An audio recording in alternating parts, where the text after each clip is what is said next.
Hi, this is Lex, and welcome to the Fintech Blueprint. It's your podcast about fintech, decentralized finance, digital banking, investing, robo-advice, artificial intelligence, and all the other frontier technology that is transforming financial services. To get more content, like an illustrated transcript of this conversation in your inbox, subscribe at fintechblueprint.com. So without further delay, let's jump into today's episode.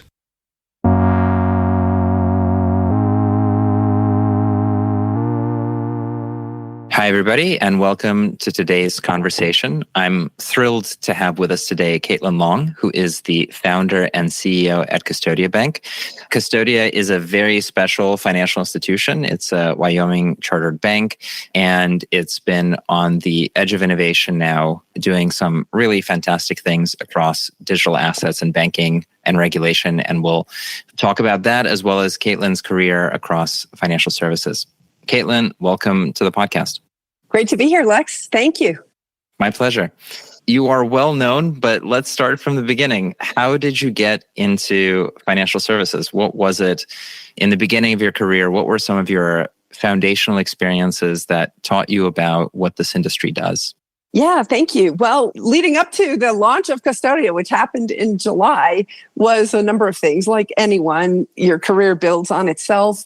And I got into Wall Street summer of 93, full-time in 94 at old Salomon Brothers, right after the Treasury bond scandal. Salomon, for historians of Wall Street, would know that's where mortgage-backed securities were created, and they had a especially strong financial services practice. And right after the Treasury bond scandal, they couldn't fill their summer associate class. I did not have a finance background. I did not have an MBA. I actually had a law degree and Master of Public Policy and International Trade and Finance Policy. And so I was a non-traditional candidate, but because they couldn't fill their summer associate program, I was able to sneak in and then just, outworked everybody and got the offer to come back full time, and the rest is history. What was it like seeing some of the early stressors on the financial system, and how similar or different are they to what we're experiencing now? Well, that was an interesting time because it was right after the bond market crash. So there was a real estate crash in the late 80s that took down several life insurance companies. That's the last time we saw real life insurance company failures due to their real estate portfolio. And actually, it was really a reaction to the 87 stock market crash.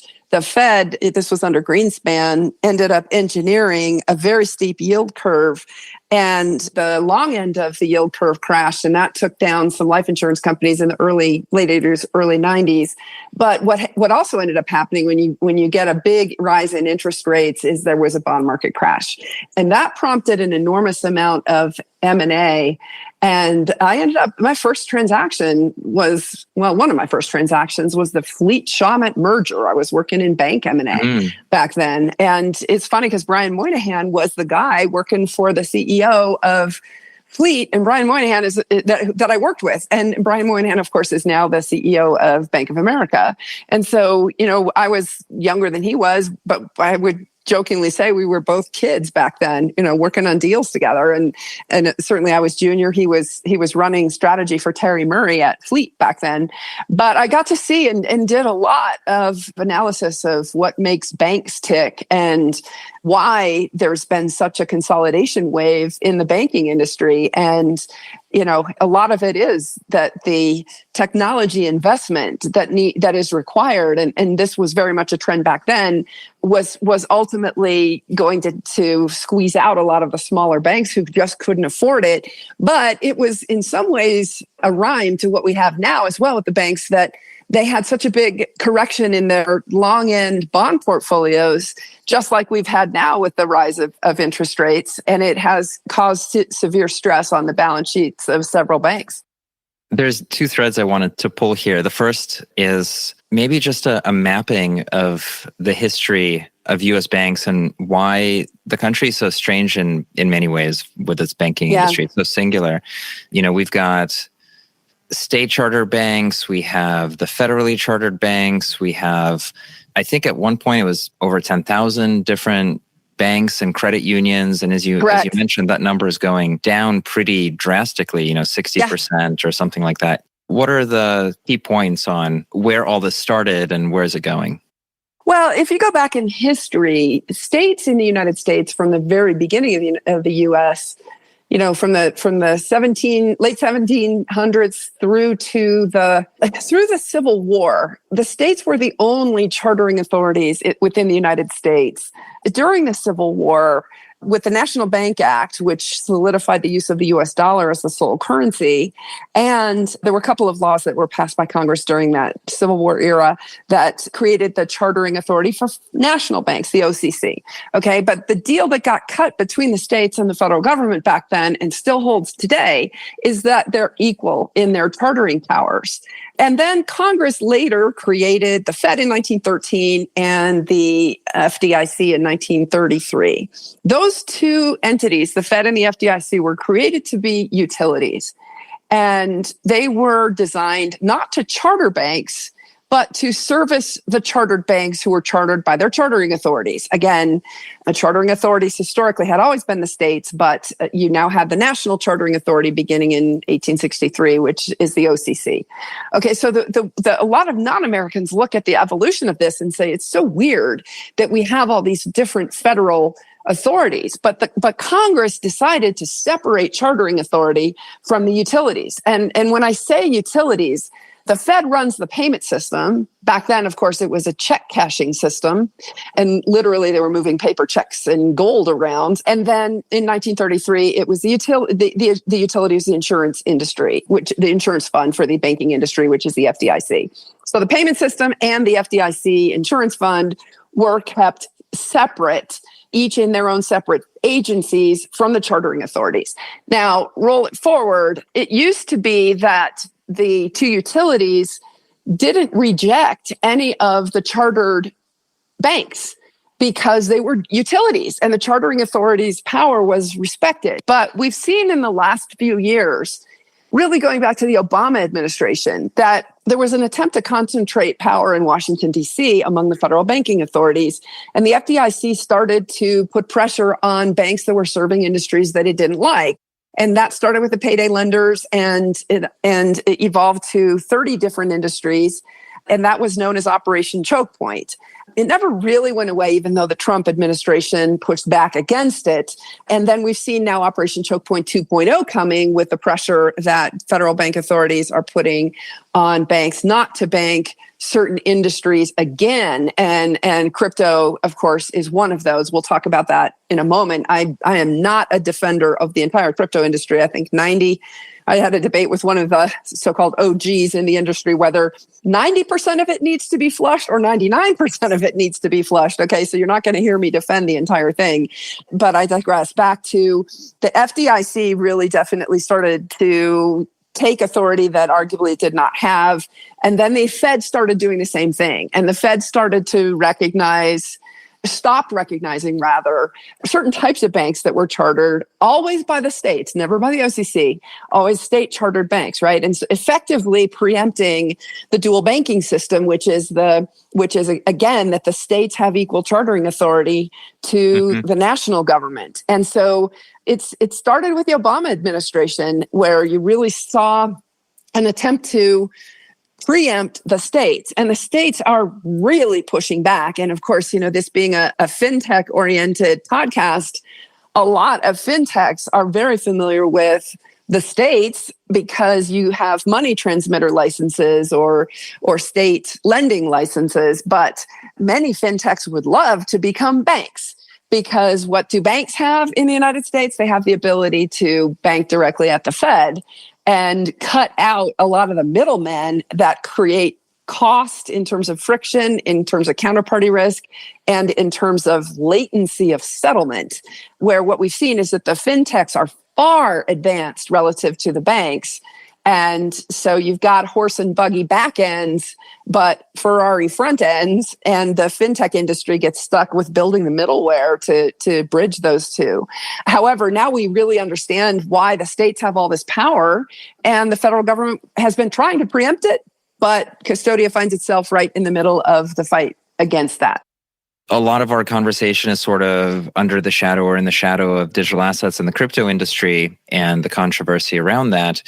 But I think about the debate about the US central bank, and like you mentioned, the Fed wasn't created until the 20th century, but the debate about a central bank goes to the founding of the country. Yes. And the arguments that people think they're inventing for the first time on Twitter about, inflation or monetary supply sort of manipulation in order to maintain economic growth, like that stuff is literally in the papers that the framers wrote after the founding of the company. You bet. Can you frame that for us a bit? Like, what was controversial about the Fed and how has the history of that gone?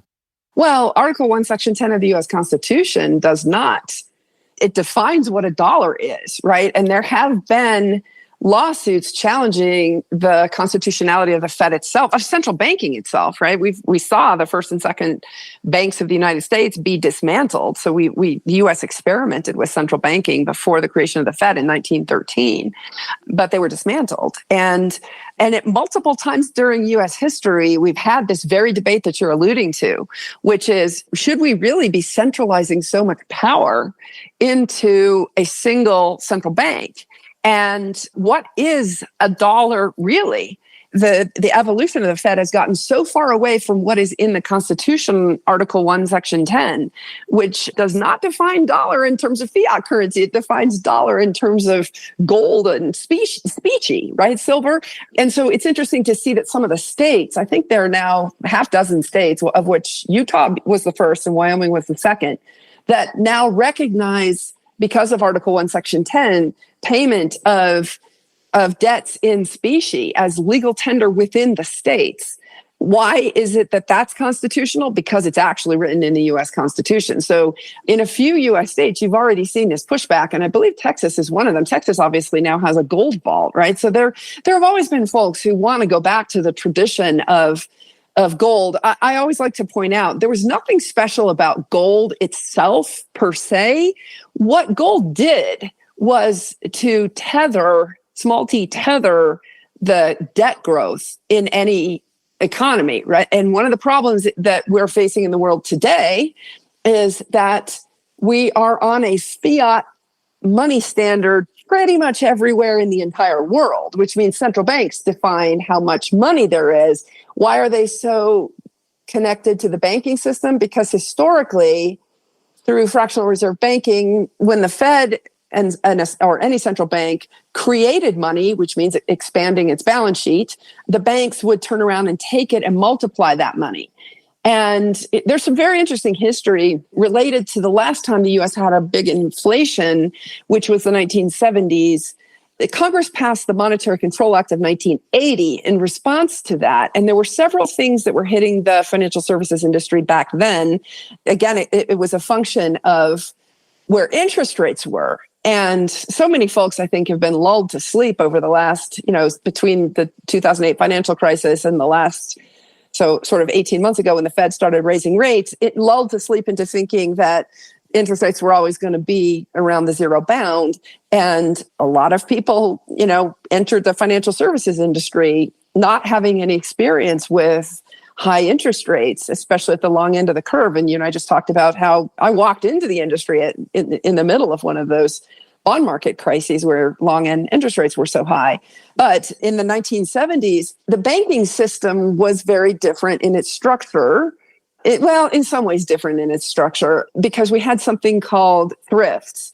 Those don't really exist anymore because in the 1980s, in the Monetary Control Act of 1980, there was a leveling of the playing field that the banks wanted because the thrifts used to be unable to take demand deposits. Okay. And the concept was that they were the ones who made most of the mortgage loans, and that you really shouldn't be funding a mortgage loan with a demand deposit, because a financial institution that does something like that is inherently unstable. If everybody who has a demand deposit wants their money back and all of the assets are long-term assets, then there's no liquidity in those long-term assets. And when the bank run happens, the bank fails. We just saw exactly that happen with several banks this spring. And there are a number of us worried that more of those are coming inevitably because of the so-called bank walk out of deposits earning essentially zero interest into money market funds right now, right? All those banks, I think, started with the letter S. I thought that was the common problem, not their long-dated securities. No, I mean, but this is to your point, like we're just seeing these things repeat. It's not just because a lot of folks are waking up to this because they've never lived through it for the first time. They're seeing it. These things have repeated so many times, and inherently that model of funding long-term loans with short-term deposits is inherently unstable. It's logical when you stop and think about it. But yet our entire financial industry in the banking world has been funded that way. And the fintechs with their fast settling payments are in just a different zip code than that. So there's this inherent conflict. But the Monetary Control Act of 1980 is really important because back then in the 70s, because the Fed was not paying interest on reserves to the banks, nobody wanted to become a Fed member bank, and the Fed was losing membership like crazy. And the congressional history says a lot about wanting to get banks inside the Fed again because there was so much counterparty credit risk in the payment system. Ding, ding, ding, ding, ding, right? What the Fed did, it was literally Volcker begging Congress to require every financial institution to hold every bank, every eligible depository institution specifically, to hold their reserves at the Fed, and the Fed had to service every eligible depository institution. Now, roll forward to what we just talked about in the last 10-ish years since the Obama administration started to pick and choose the federal banking regulators started to pick and choose which financial institutions they wanted to service. Wait a minute, the Monetary Control Act of 1980 requires the Fed to service every eligible depository institution. It requires the Fed to recognize that the chartering authority has power and the Fed is not a veto over the state chartering authority. Well, this is a big fight that has evolved, and Custodia finds ourselves at the front of that. There are now 2 other lawsuits against the Fed from non-crypto companies. One is an Idaho chartered bank it's a Florida money transmitter that got an Idaho bank charter and then got denied a Fed master account. They've got a lawsuit in process. It's called Pay Services. And then another one is an existing bank in Puerto Rico whose master account was canceled by the New York Fed that is suing. All 3 of these lawsuits are suing over the same statute, which is the 1980 Monetary Control Act statute that says the Federal Reserve shall, the word shall is in the statute, provide services to all eligible depository institutions. And if you understand the history, you understand why the Fed was so eager and literally begging Congress to require that all depository institutions must hold their reserves at the Fed and the Fed must service them all, shall. It was because they wanted to ensure that the payment system had, among other things, had integrity. And with only 40% of the financial institutions in the United States inside the Fed system back then, they were using correspondent banks, and those correspondent banks might go bust. And there was a lot of payment system risk and a lot of fear about the banking system being outside of the Fed. And it's so interesting that, again, we're rhyming, right? Now the Fed is trying to shove some of these tech-forward banks like Custodia out into the hinterlands. And the way that we're required to clear US dollars is through a correspondent bank, which means we're taking on the cost, the counterparty risk, and the latency. And it's the polar opposite of what the law says. Again, there's very interesting history, and you're starting to see a lot of cases bubble up about federal agencies just reinterpreting longstanding statutes where they had the opposite interpretation for decades. That's exactly what the Fed has done here.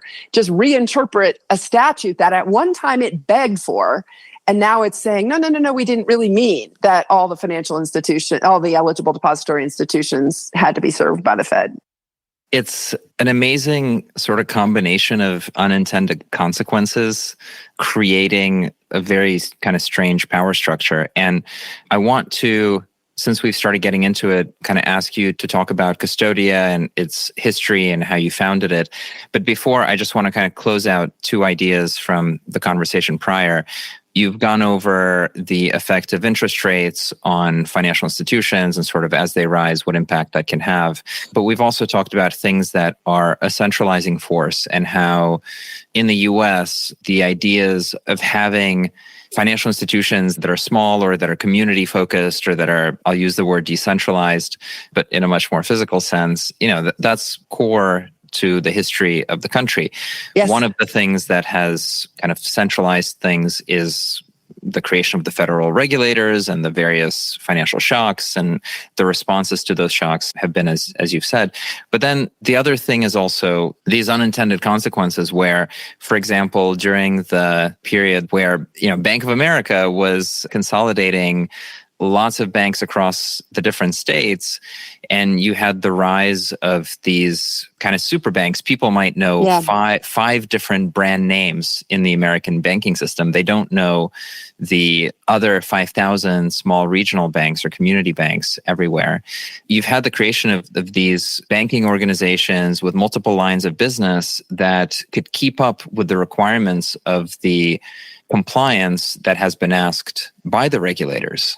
And as the compliance burdens grew, as systems became more complicated, you needed to be bigger and bigger and bigger in order to kind of be a good citizen until you get to be significantly important. And then it doesn't even matter what your compliance is. You're so big that you have to be safe. You have to be safeguarded. And so even though we do have those 5,000 institutions, it's really a couple of handful. And then the second trend that you've highlighted already, which is the technology trend, is really contributing to this as well, where before distribution was so geographically kind of focused. Like, it's a big country, so having the local bank is very meaningful until you have the internet and the mobile phone, and until the number of branches start to go down and everybody's branch is just a mobile app. And then again, you have massive concentration of depositors and retail users, and again, that echoes with the brands of the big banks. And we end up in this situation where if you are the OCC or the Fed, you sort of know your big counterparts. You don't know all of this long tail of stuff that's going on, these barbarians trying to get to you. And I can see the unintended consequences just adding up into creating a system which does become a lot more weighted and in favor of incumbency. Is that how the story goes? Is that right? Or No, you're right. There's zero question that there is I call it the soft corruption of the incumbency bias. There is absolutely a bias against any startup and anyone that does anything differently. And some of that is just, it may not be nefarious. It's the way the system evolved, right? Because the fundamental challenge is that when you have demand deposits funding term assets like a mortgage, and everybody wants their demand deposit back, right? The bank's going to have a bank run and it's going to fail. Okay, that is fundamentally an unstable system. So what they've tried to do is to take something that is fundamentally unstable and try to make it more stable through all these compliance requirements. Now, there are so many gotchas to becoming a bank. I think a lot of people, I didn't know full well until we got into it, just how regulated the banks are compared to non-banks. There's just not much prescription in the regulation for a money transmitter or a trust company. But when you become a bank, massive step up in the number of prescribed things that you have to comply with. And if you don't comply with them, then it's a gotcha, right? So let me give you a recent example.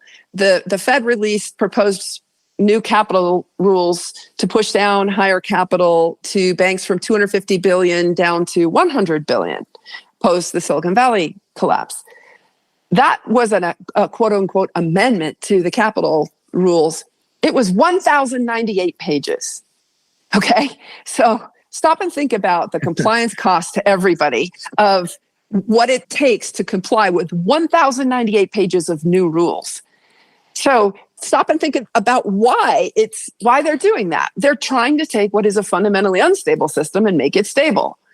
Is that the right path that we should be going with technology now being able to settle financial transactions at the speed of light. Okay, and demand deposits through online banking, we've now learned, can disappear. There had never been a bank run prior to Silicon Valley that had been that fast. I was warning the bank regulators as publicly as early as 2020 and privately, loudly behind the scenes more recently, and actually OCC acting comptroller Sue actually in one of his speeches in April 2021, I believe it was, acknowledged the warning that the banks, my warning, and I'm in a footnote in one of his speeches from a podcast that I did with former Fed Governor Dan Tarullo, warning that the banks that were serving the crypto industry had to be prepared for a bank run that might take place in the span of 6 hours. Well, that's pretty much what took place with Silicon Valley Bank. I wasn't quite on point because what I was worried about was a bank run where a crypto protocol might fail and then all of the assets would literally disappear within 6 hours. That's not exactly what happened, but directionally it's pretty close. Now, and Silicon Valley Bank, of course, failed, but so did Silvergate and Signature, and they were the two that were heavily serving the crypto industry. So how do you fix this? The answer is the banks are just going to have to sit on a lot more liquidity. Either that or the Fed's just going to have to backstop a lot more banks, right? And we're seeing this with the implementation of Fed now. The payments don't have to be pre-funded, which is what it means to be sitting on a lot more liquidity. So the Fed's balance sheet in the event of bank runs is going to have to expand by a lot in the event of a Silicon Valley Bank type, bank run over a weekend kind of thing, because they're not requiring that the banks have pre-funding of payments, but yet the payments now can settle at the speed of light.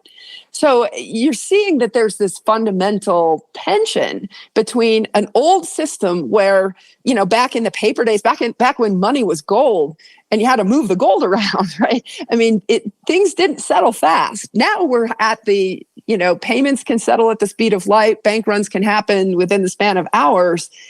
How is that fundamentally consistent with a borrow short-term and lend long-term business model? The answer is, of course, it's not. And in some ways, the thrifts, going back to the 70s, Congress had it right directionally with the concept that only banks can take demand deposits. And the thrifts, which is where most of the mortgage lending was taking place back then, were not funded by demand deposits. They were funded by term deposits like certificates of deposit and savings deposits. But when interest rates changed drastically, their business model, they got upside down. Just like the regional, many of the banks are upside down right now, right? They've got unrealized losses in their long-term bond portfolio. And if they have a bank run, they're not going to be able to liquidate those assets at par. The Fed backstopping them obviously has helped, but it doesn't solve the fundamental problem. So, if we go back to, if we were starting a financial system from scratch, we would not have this business model of the banks funded by demand deposits that might disappear in the span of hours because they settle in the span of minutes or at the speed of light. And they're funding long-term assets like, 30-year mortgage loans, right? Or even, 10-year treasury bonds. You wouldn't have that. You wouldn't create the system we have now. What you would do is do what Congress at one point tried to do, which is to segregate out the term lending by assets that are customers that are term funding those institutions, and have the short-term payment stuff be 100% liquid and don't have them making mortgage loans. You would segregate out in other words, the payments part of the banking industry from the long-term lending part of the banking industry. And then you would have a far more stable system. But here's what got screwed up with the thrifts. The thrifts were playing the yield curve too. They were still doing maturity transformation through the 70s. They were making long-term mortgage loans. They weren't funding them with demand deposits, but they were funding them with short-term CDs and savings accounts. Okay, so you still had that fundamental asset liability mismatch that ultimately caused the thrifts to get rolled up into the banking industry because they got upside down. So in some ways, we're just repeating some of the same mistakes. And I can just see right now with the Fed shoving out the tech-forward banks from the banking system and pressuring the bank-as-a-service banks to stop serving the fintechs. Well, all that's going to do is push payments further and further away from the Fed. We're now going to get payment system risk just like we had in the 70s. And we're repeat this whole thing where the Fed is going to be back in front of Congress begging that all the financial institutions be inside the Fed's regulatory perimeter again. It's a cycle that's going to repeat. The crazy thing, though, is the law didn't change. The Monetary Control Act of 1980, which said the Federal Reserve shall provide services to all eligible depository institutions, that law is still in place. And the Fed just, quote unquote, reinterpreted it, but that law never changed. And that is now what's in the court system. Did the Fed ever have the authority to reinterpret it? No. Yeah, I mean, just the idea that it's a national imperative to shut out technology innovators from building new services because those technology innovators are too innovative. I mean, forget digital assets and crypto, like the embedded finance stuff or the neobanks. Yep. It goes pretty far Absolutely. back to things that at this point are, in venture terms, are like 2 cycles ago, but in policy terms are still ahead. Let's switch to Custodia. Can you tell us about what Custodia is, how you had the idea, what you were trying to accomplish, and what the last few years have been like? I came across Bitcoin in 2012. I was a managing director at Morgan Stanley and dealing with some of the payment system, just the settlement issues, settlement in US dollar payments and settlement in securities. Back then it was T+3, trade date plus 3 days, and solving for trying to figure out how to move assets same day. And it just isn't easy, right? Anybody who works in the operations departments of banks or securities firms just understands what a Rube Goldberg machine there is behind the traditional financial system. And again, if we were creating it from scratch, we would not build what we have today. And so I understood that Bitcoin was freedom technology. I understand that. It's a non-governmental monetary unit. And I also understood that it's a payment system that allows for the global movement of money in the span of minutes. A new Bitcoin block gets added to the Bitcoin blockchain every 10 minutes, right? And so this is far better technology than SWIFT for moving value across borders. And I do understand also the value of having a monetary unit that is not subject to the whims of politics or of unelected bureaucrats issuing an edict as to what should be the quantity outstanding. There was a pre-programmed monetary policy in Bitcoin that is impossible to change at this point. But let's focus on the technology piece, because I understood the value of that once you're dealing with, the real operations of how money and securities move in the financial system. And so this was going to be disruptive. And what I was interested in with Custodia was, how do you figure out, coming from the traditional financial system, how to take advantage of the best parts of Bitcoin without disrupting this fragile fractional reserve banking system that we have, where you have term loans funded with demand deposits, and that is inherently unstable. Okay, so what I was trying to solve for, and still am trying to solve for, is how does this new technology ecosystem grow up without hurting the traditional banking system? And then how does the traditional banking system survive in the face of this far better technology without hurting it? And unfortunately, what we saw is, because the regulators are so afraid of their shadows and don't understand the innovations of payments, because the banking system has atrophied so much from a technology perspective. That was an implicit assumption in the question you asked me, and I think it's absolutely spot on. We have old horse and buggy back-end systems in the banking industry. We've got, API-based, cloud-based, Ferrari front ends in the fintech industry. And those two things are continuing to just grow further and further and further apart. And FedNow doesn't solve that problem. So what I was trying to do was make sure that these two ecosystems don't hurt each other. And there was just an incredible announcement this morning. We're recording this podcast on the morning of September 5th. Visa is now linking cards to US dollar stablecoins. US dollar stablecoins don't settle through traditional payment systems. They don't settle through banks. So interesting, because Visa was created by the banking industry, spun off by the banking industry. And now what is it doing? It's partnering up with tech companies who are not banks to settle US dollars outside of banks. That is a stunning announcement. And it just, the US federal banking regulators, frankly, I really There were several of us, including Custodia, who were actually trying to help them figure out how to deal with this disruptive technology in a way that was not going to hurt the banking system. But they were so allergic to tech-forward companies because they just don't fit in that straitjacket of supervisory exam manual. Again, remember this prescription of 1,098 pages for just that one segment of the banking industry, right? You got to imagine if something is so prescribed, it's not easy for anything different to fit within that prescription.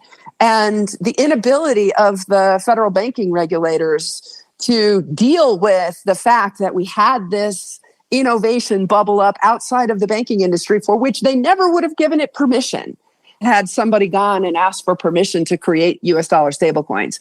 It got created offshore, and now, the Visa network, which is obviously global and operates significantly outside of the United States, is handling US dollar payments outside of the US dollar banking system.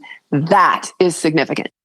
That's a huge announcement. And I think for the card networks, their model is going to continue to evolve and integrate whatever payment rails exist. It's that enormous merchant footprint and relationships with billions of people is so much more powerful than the engine for money movement, that you add new networks into that distribution footprint and they'll always have a place.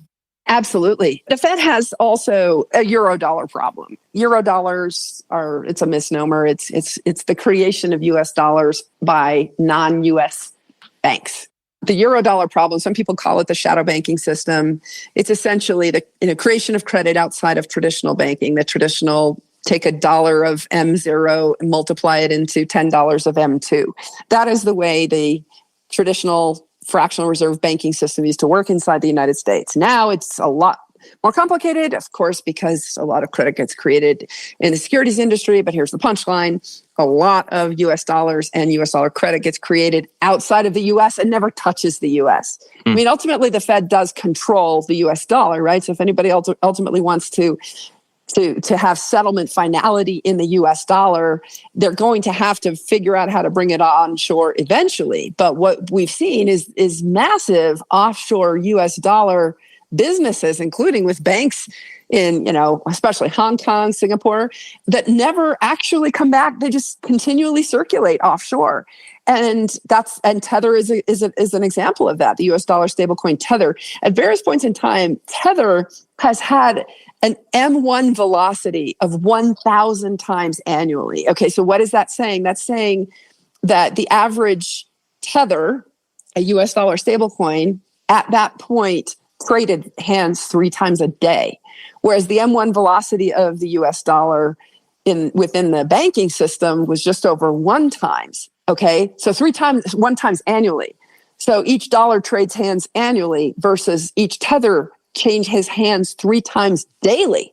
That gives you a sense for the massive difference in the velocity of transaction volume when you're dealing with a tech-forward entity. Okay, but now we've got these tech-forward entities offshore that never touch the US and transacting through the Visa network. The Fed is going to, it's just again, it's a repeat of what happened. I'm focusing a lot on the 70s because that was what led to the Monetary Control Act of 1980, which is where the fight going on in the court system is right now.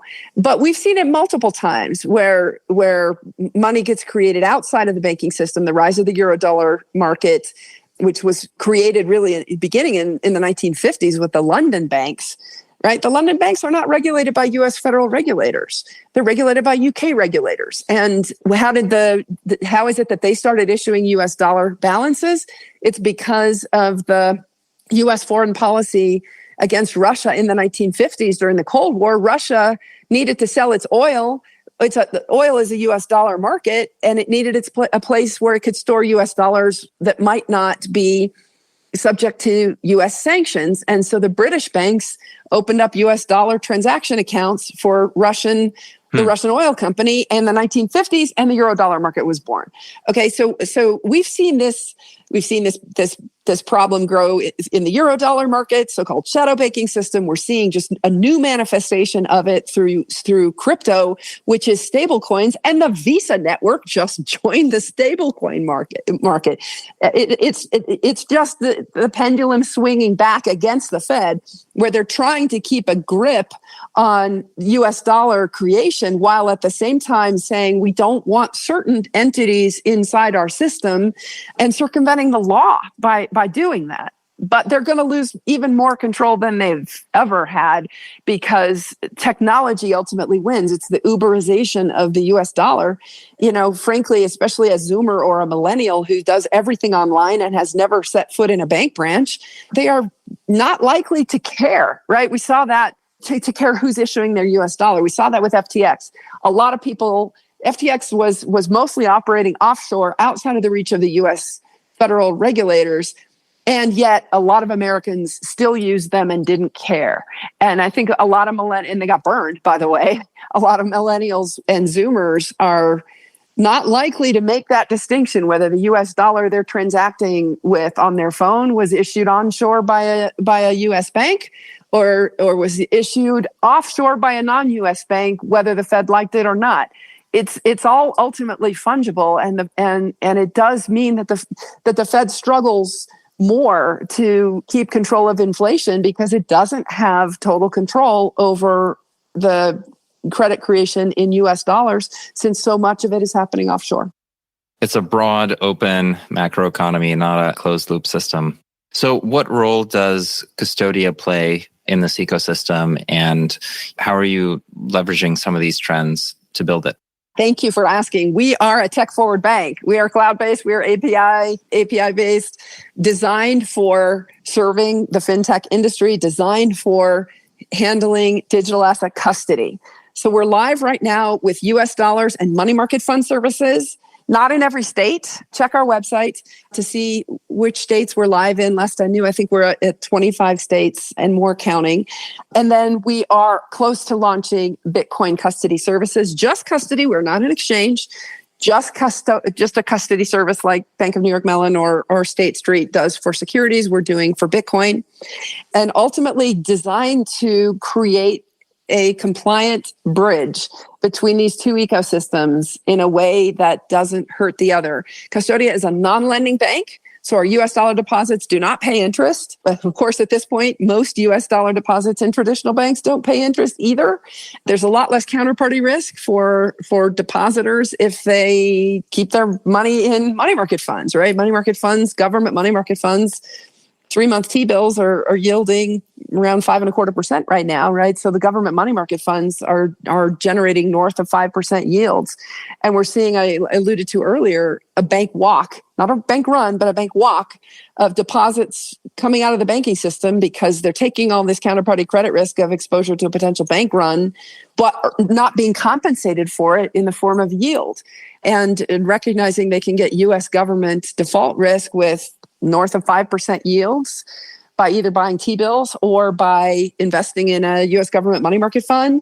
Huge increase in money market fund assets outstanding at a macro level, and Custodia is offering that. That is a pivot that we made this year. We're glad we did. We've seen a lot of interest, and if any of you are fintechs that have your corporate cash sitting in a bank and you're worried about not only counterparty credit risk, given what happened to Silicon Valley Bank, but also worried about not earning yield on it, come talk to us. We were approved by a couple of brand name government money market funds, one of which is live right now. We've been able to create win-win situations for folks who have had cash sitting in above the FDIC insurance limit in banks earning no yields and taking all that counterparty credit risk, and moving that cash over to the government money market funds if they don't need same-day liquidity for it, right? With a money market fund, you don't have same-day liquidity. It's next-day liquidity. But for a lot of corporate cash, next-day liquidity is just fine, and they're earning yield with taking a government money market fund risk. Super interesting. So is the ideal client for Custodia an institutional client, like a treasury management client? Yes, that's exactly what it is. And we're talking to a lot of fintechs right now outside of the crypto industry. who are interested in having a tech-forward bank partner for just this, right? They're used to getting sweep accounts from their banks where the accounts will distribute in a sweep structure, $250,000, the FDIC insured limit across several banks. But most of those banks aren't paying yield right now. And there still is counterparty credit risk in those structures. We're amazed, to be honest, at how little cash management is being done by fintechs in their corporate treasuries. And this alludes back to what we were just talking about, that a lot of fintechs, in the last 15 years, you didn't have to have an active cash management strategy because nobody was earning yields on bank deposits, and it didn't pay you to play the yield curve. So you just sat with these huge bank deposits, and boy, did a lot of fintechs learn an important lesson when Silicon Valley Bank failed, right? And so now they're looking for better places to put their corporate cash. And government money market funds are a really interesting place to do it. One thing that we have found, though, is that government money market funds don't necessarily want to open accounts to face fintechs and especially crypto companies directly. But because Custodia is a bank, Custodia is executing bank-level BSA, operational procedures, risk management.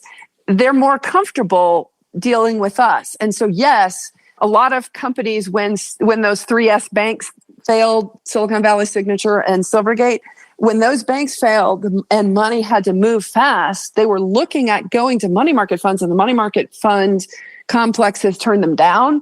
What we've found from some customers is that they actually can get access through Custodia to the brand name government money market funds that they couldn't directly get access to. And that's interesting, not just to crypto companies, but also to other fintechs. So if you're sitting out there with, there's big numbers, 8 and 9 figures of deposits sitting in banks earning nothing right now because fintechs never had to think about a cash management strategy. And now when they look at the opportunity costs and the counterparty credit risk that they're taking on, they're saying, yeah, maybe we really should be moving those funds into either T-bills ourselves or into a government money market fund. Come and talk to Custodia because Custodia can help with the latter. Amazing. I feel like that leaves us with a whole other conversation about broker-dealer and banking regulation and how investment product and banks are coming back together, but we'll have to do that the next time. Thank you so much for coming on today. If our audience wants to learn more about Custodia or connect with you on social media, where should they go? CustodiaBank.com. Take a look at our disclaimers. Our deposits are not FDIC insured. We're not live in every state, but there are many states where we can help the audience here that's listening. So please get in touch with us, info@CustodiaBank.com. And then I'm active on Twitter and LinkedIn. Fantastic. Caitlin, thank you so much for joining us today. Yeah, thanks, Lex. I appreciate it. And let's get together and talk down the road about bank regulation because there's a whole other topic of what's going to be happening with the new consolidation wave of banks while the innovators are being shoved to the side. It's just going to be so fascinating to see how this all plays out. And I think a lot is going to be playing out in part in the courts in the next 18 months. But also in Congress and in the federal bank regulators who are going to have to deal with the fact that this technology wave is something that they can't ignore. Hi, everyone. That's it for this week's episode of the FinTech Blueprint. For more technical deep dives into all things FinTech and decentralized finance, check out fintechblueprint.com and grab a free subscription to the newsletter. This is Lex, and I'll see you next time.